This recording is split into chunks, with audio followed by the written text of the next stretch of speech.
하자는 얘기입니다.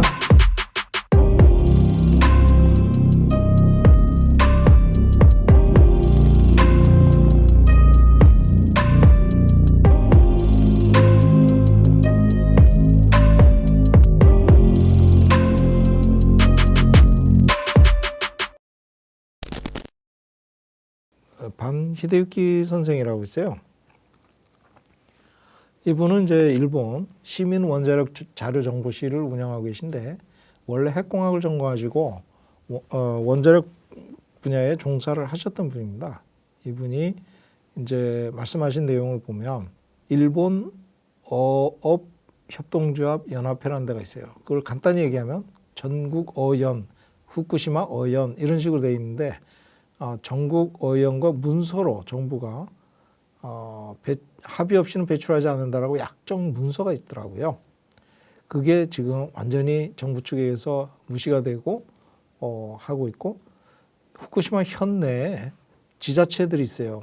시정촌들이 있는데 이런 지자체들이 약 70%가 반대를 하고 있고 또는 우려를 하고 있습니다. 그러나 배출한 그 근거가 되는 것은 지층 주입, 수증기 방출, 수소 방출 이렇게 5개까지를 이제 검토를 해서 이 중에 비용이 가장 적게 들어가는 것이 해양 방출이거든요.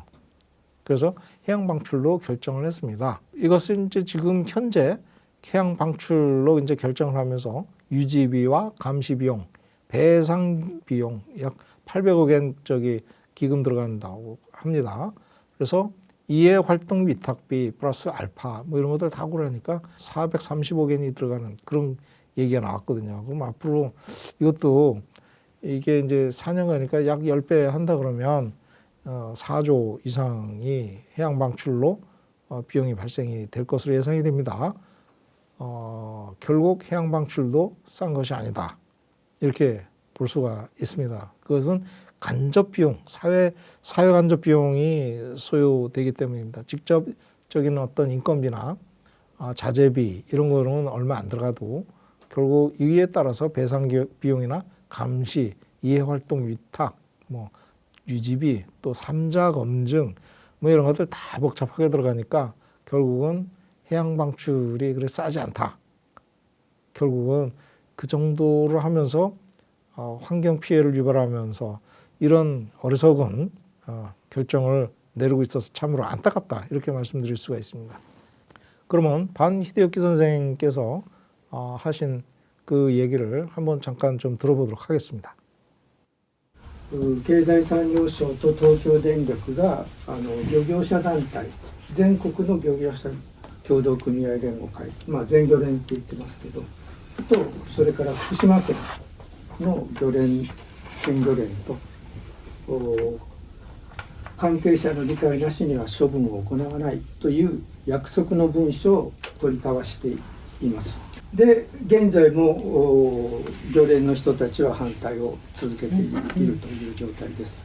その他に福島県内では農業団体とか観光業をやってる人たちとか自治体も、観光業自治体も約7割の自治体が反対もしくは懸念っていうんですかねをしているという状態なので結構反対が根強くある中で東京電力は放出のための工事を進めているというのが現在の状態です。 예, 말씀처럼 우리가 최근에 일본 여론들을 정부가 많이 좀 여론 작업을 해서 후쿠시마 오염수를 방류하는 것이 이제 10년도 지났는데 지금은 좀 낫지 않겠느냐 하는 어떤 우호적인 여론 작업을 꽤 많이 한 것 같습니다. 하지만 직접적인 피해를 입게 되는 수산물 어업협동조합들 이런 데서는 지금도 상당히 반대를 많이 하고 있고 또 주민들조차도 70%까지 시정촌 그러니까 후쿠시마 현대에 또는 인근도 마찬가지입니다.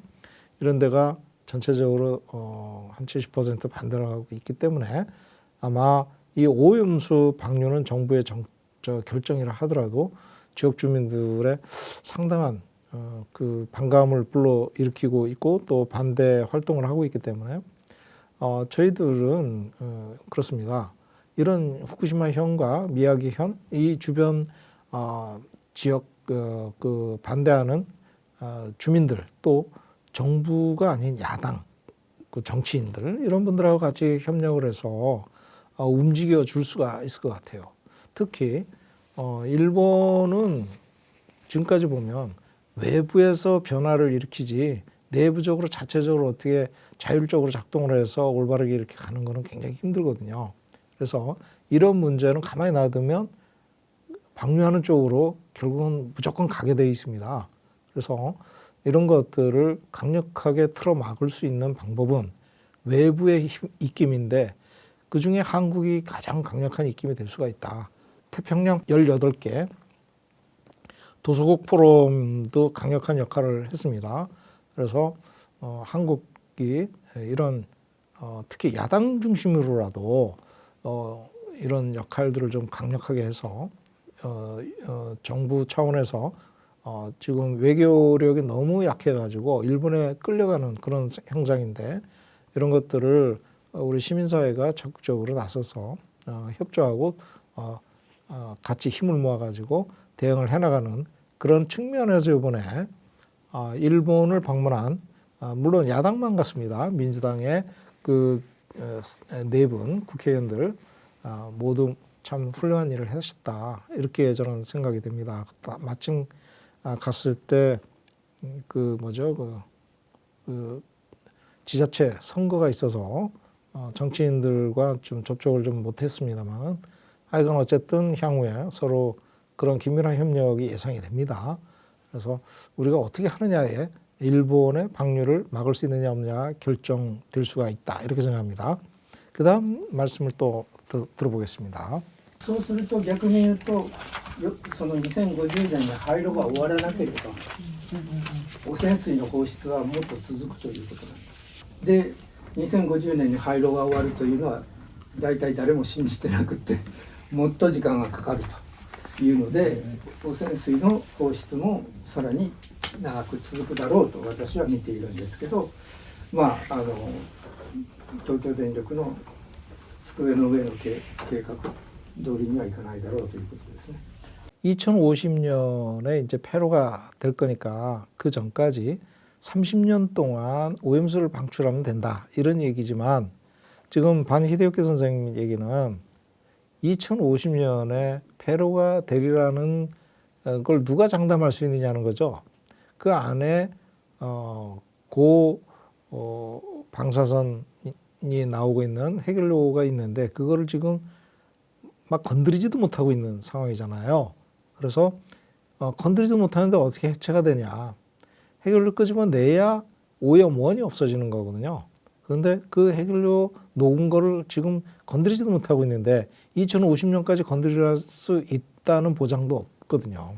그래서 지금 2050년까지 오염수를 배출하겠다 이렇게 얘기를 하지만 그때부터 다시 30년을 또 나온 오염수를 또 방류해야 되는 그런 문제가 될 수도 있다. 그래서 지금 현재 평가하는 것은 30년을 두고 지금 평가를 하고 있는데 그건 너무 아니한 평가다.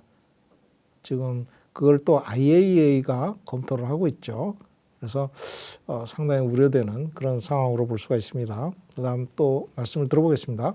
東京電力は放射線影響評価報告書っていうのを公表しました。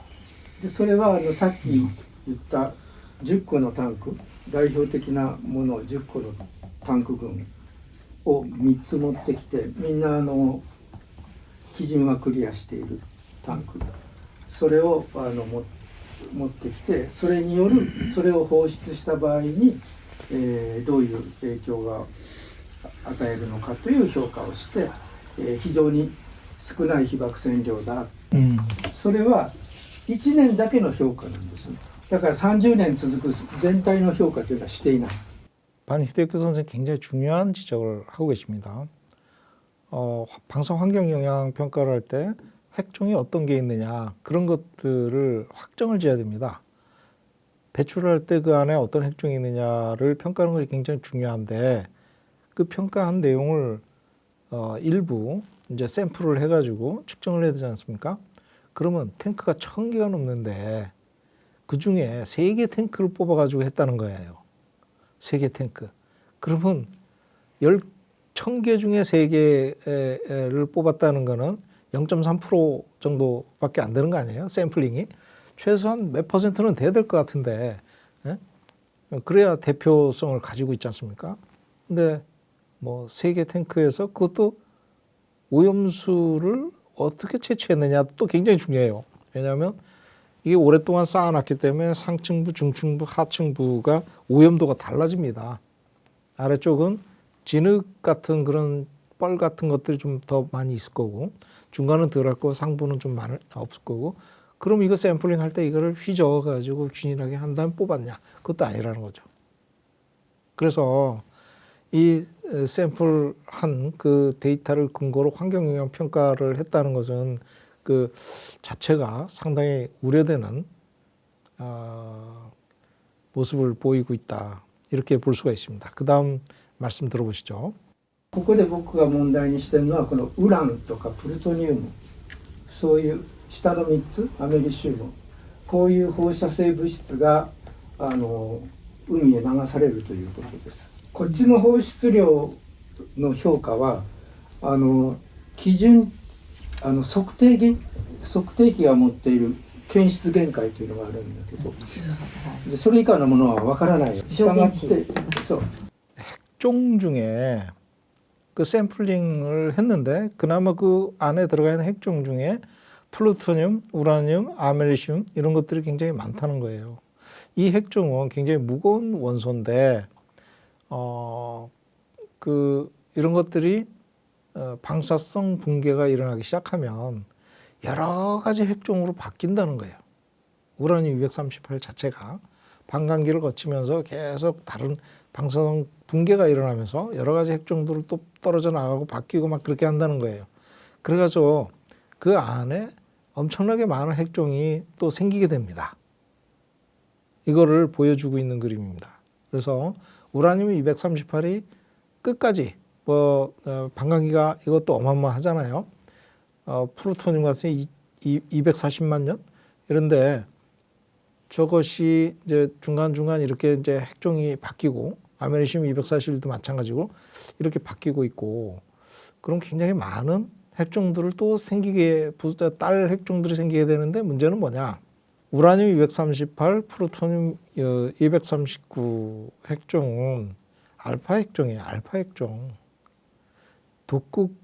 독성이 엄청 심합니다. 이게 차폐가 잘 되기 때문에 우리 원자력 엑스파일에서 최무영 교수님하고 같이 진행할 때 그때 설명을 드렸죠. 이게 몸속에 들어가면 제일 안 좋은 게 플루토늄 특히 239입니다. 이런 거 독성이 가장 심하거든요. 그 다음에 이런 것들이 굉장히 많이 분포되어 있다는 것입니다. 생각보다. 제일 밑에서 세 번째가 우라늄 238, 그 다음 거가 플루토늄 239, 그 다음에 마지막이 아메리슘 241입니다. 특히 아메리슘이 많이 있어요. 이런 것들은 왜 이것이 이렇게 많이 있느냐. 경수로 핵연료에서 발생되는 것들은 이런 것들이 어차피 성분들에 들어가 있습니다. 하지만 특히 많이 있다는 것은 3호기에서 재처리한 핵연료, 즉 목수 핵연료를 거기에 집어넣었는데 이것이 녹아버린 거예요. 그렇기 때문에 특수한 그런 핵종들 분포가 좀 많이 비중을 차지하고 있다. 다시 말씀드리면 삼중수소만이 문제가 아니라는 겁니다. 이런 플루토늄, 아메리슘, 그다음에 우라늄 238 이런 것도 굉장히 많이 나오고 있기 때문에 이런 것들은 굉장히 위험하다. 다시 말씀드리면 지금까지 일본 동경연력에서 중요하게 취급하고 있었던 것은 삼중수소거든요. 삼중수소를 1500베크렐까지 낮춰가지고 내보내겠다. 농도를 낮춰가지고 이건 다 헛방이라는 거예요. 이 플루토늄 이런 것이 굉장히 중요해요. 이거는 아주 치명적이거든요. 그거를 지금 말씀드리고 있는 것입니다. 그 다음 또 내용 말씀 들어볼까요? その検出限界が放出されたという計算で出しています。で、これなんかちょこちょこ書いてきましたけど、このウランとかプルトニウムとかアメリシウムが海へ出て 그래서 히데요키 선생께서 말씀하시는 거는 쭉 우라늄, 플루토늄, 아메리슘 이런 것들은 핵종이 자꾸 바뀌기 때문에 핵종이 없어지지 않는다는 거예요. 반감기로 약해지고 그런 게 아니라 계속 있다. 그 말씀이 굉장히 좀 중요하고 그렇기 때문에 특히 이제 오염을 보여주는 방사능 물질 해양 환경에 축적된다 이런 의미로 이제 테이블을 보여드렸지 않습니까? 여기에 있는 이런 평가 결과들 중에서는 히데요키 선생님께서 우려하는 것이 측정 계기가 어떤 범위를 갖고 있는데 그 범위를 초과했을 가능성이 있다는 거예요. 그렇기 때문에 범위 이외의 것을 측정해 놓고 맥시멈으로 그냥 적어버렸다. 그거보다 훨씬 더 많을 수도 있잖아요. 그래서 그런 우려를 직접 표명하고 계신 것입니다. 자, 그 다음에 또 말씀하신 거 들어보겠습니다. いろいろと違う放射性物質、まあ、ディケイチェーンって書いてあるけど、そういうふうに変わっていくんで、いっぺん放射線出したら安定なものになるわけじゃないよね。まあ、そういうことをちょっと書いてきました。だから海の汚染は気をつけないといけないという意味です。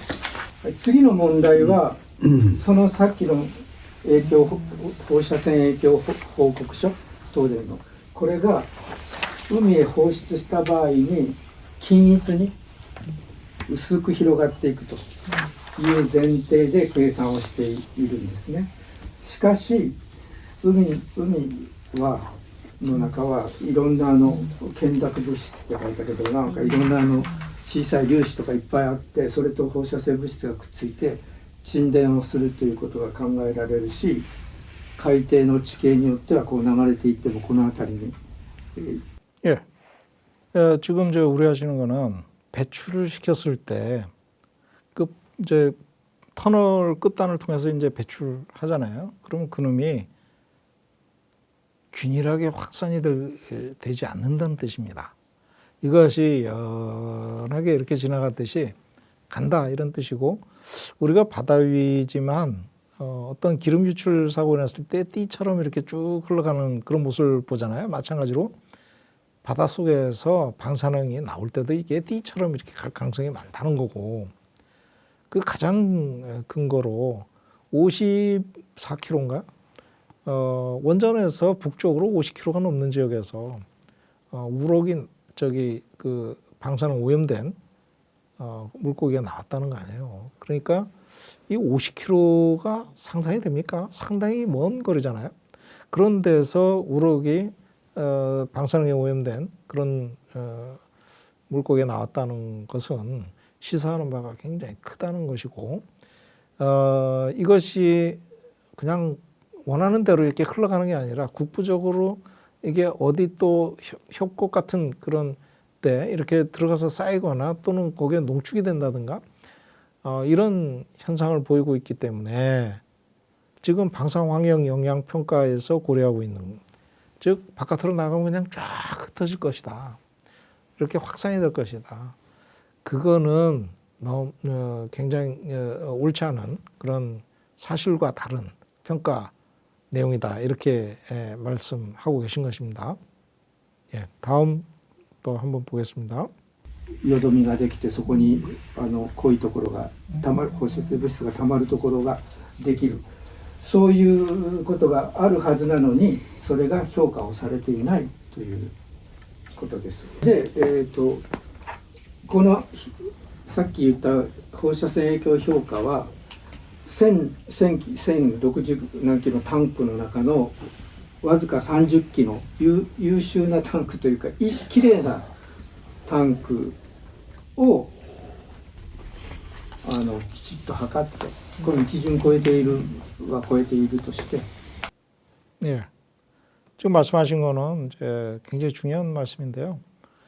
청계 탱크 내에 실질적으로 방사능 분포가 어떻게, 핵종 분포가 어떻게 되는지를 정밀하게 측정을 하지 않으면 무의미하다는 말씀입니다. 일단 그게 가장 중요하고, 그 다음에 이런 것들을 해양에 방출할 것이 아니라 어떻게든 지상에 이것을 보관하는 방법을 생각을 해야 된다. 장기적으로 핵이 충분한 시간을 두고 반감기를 거쳐서 강도가 약해질 때까지 이것을 가능한 보관하는 것이 좋겠다. 이런 의미로 말씀을 드릴 수가 있습니다.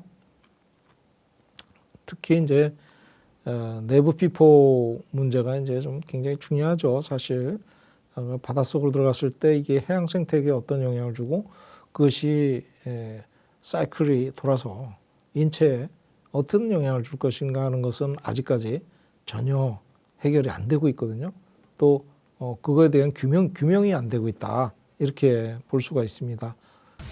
どういう放射性物質がどれだけあるのかっていうのを明らかにすべきだと思うし、僕はそれを求めているんです。 요거 말고. 部分で平均的だろうと思われる、もうそこをどう選んでるのかわかんないけれども、 예, 그래서 이제 7개 핵종만 이제 그것도 3개 탱크만 조사해 가지고 어떤 의미가 있겠느냐 이런 말씀이고요. 방사능이 얼마나 많이 오염이 돼 있느냐, 또 어떤 핵종들이 분포돼 있고 이런 것들을 좀 더 정확하게 측정을 해서 확인을 해야 된다, 그런 얘기입니다. 그리고 지금 정부 의견에 대해서 히데요키 선생이 이제 의문을 제기하는 것은 내부 피폭 자체가 일부 국부 손상만 일으킬 뿐이고 유기결합에 의한 삼중수소는 이제 금방 복구가 된다. DNA 자체가 손상돼도 복구가 된다, 이런 뜻이거든요.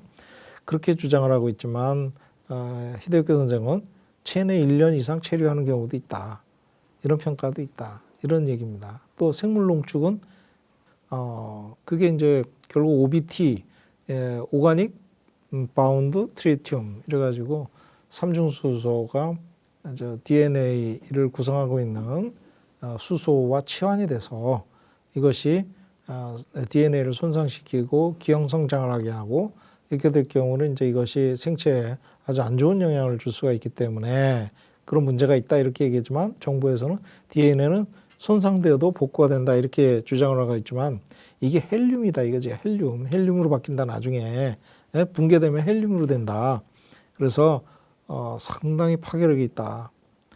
그다음에 실제 원전 시설에서 삼중수소 피폭으로 인해서 직원들 건강에 영향이 발견되지 않았다, 이렇게 얘기를 하지만 히데요키 선생은 캐나다 중수로 원전 하류 쪽에서 백혈병, 다운증, 신생아 사망 등이 보고되고 있다는 말씀을 하시고 계십니다. 그래서 삼중수소 피폭으로 인해서 공통적으로 건강에 이상이 발견이 되고 있지 않다는 것은 허구다, 이런 말씀을 하고 계십니다.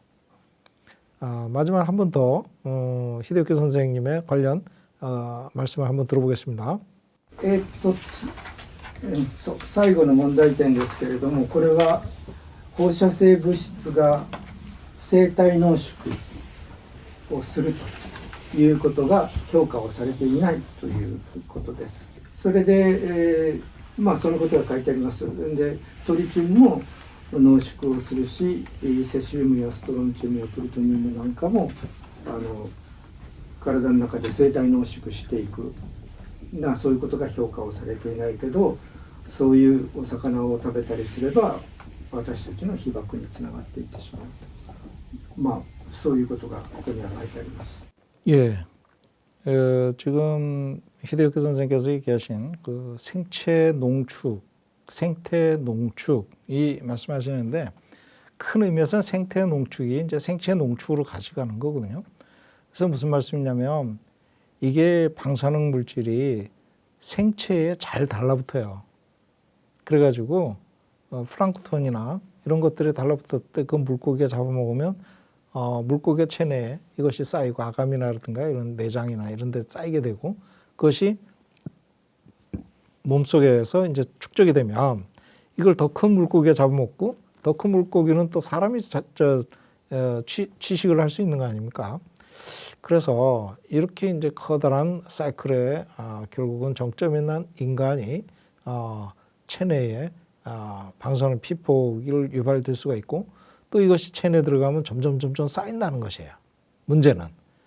그래서 1500베크레/리터 이하로 굉장히 농도가 낮은 그 방사능 물질을 내보냈다, 삼중수소를 내보냈다 하더라도 이것이 조금씩 체내에 축적이 되면 나중에 1500베크렐이 아니라 훨씬 더 많은 농도가 생체에 축적이 될 그런 위험성이 있다는 것입니다. 그래서 이런 것들은 IAEA 보고서에서도 전혀 검토가 되고 있지 않기 때문에 이런 부분들에 대해서는 반드시 문제점을 지적해 줄 필요가 있다. 이렇게 보입니다. 오늘 시청자 여러분과 함께 최근에 후쿠시마를 다녀오면서 전문가 두 분하고 말씀 나눈 내용을 아주 요약해서 여러분께 말씀을 드렸습니다. 향후 더 중요한 얘기가 사실 IAEA 보고서에서 어떻게 되고 있는지 우리 전문가들 좀 평가를 해서 그 내용을 공개하도록 하겠습니다. 기대해 주시고요. 또 이제 이런 그 활동들을 통해서 원자력 분야에 우리가 좀 더 책임성 있게 원자력 그 산업계가 책임성 있게 나아갈 수 있도록 노력을 계속 해 나가겠습니다. 예, 감사합니다.